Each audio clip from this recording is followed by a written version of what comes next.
read 12 wonderful books in September, so I wanted to talk about them. The first was Happiness Falls.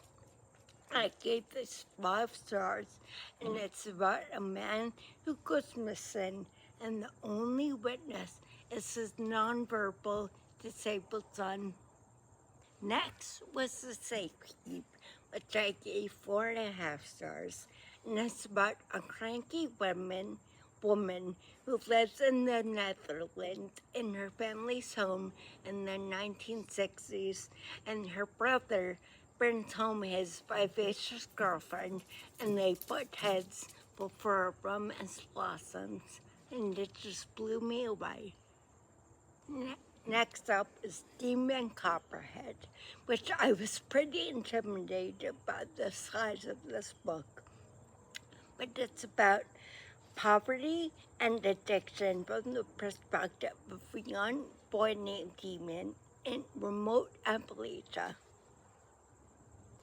Next I read Is This a Cry for Help by Emily Austin, which comes out in December, and I read it via NetGalley early.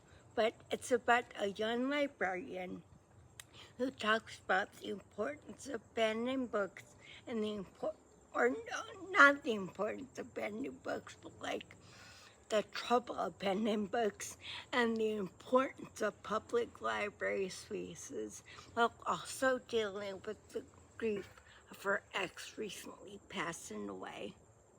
Next up was The Survivors, which was about a bunch of brothers, and they returned to their family home, and there were a lot of twists, and the story itself was kind of boring, but the twist at the end made it worth it for me, and I can't stop thinking about it. If anyone wants it spoiled for them, let me know. Next, I read The Compound, which is billed as Love Island meets a thriller. I've never seen Love Island, so I can't speak to if it was actually similar. But the book itself was a little dull, but a real page turner. Next, I read Butter, which I've never really read anything like this before, I have to say. The lone female journalist at our newspaper has the opportunity to meet and speak with a female serial killer who teaches her about the importance and joys of good quality foods and ingredients. Next was another 4.5 star book, Once There Were Wolves. Indy, our main character, works tirelessly to protect the wolves of Scotland and also her twin sister, who was abused so brutally that she can't even speak anymore. Next, I read What a Time to Be Alive, which just came out at the end of actually, it comes out today. Happy publication day, but Lola accidentally goes viral for talking about her best friend's death, and then becomes sort of a spiritual guru and decides to run with it.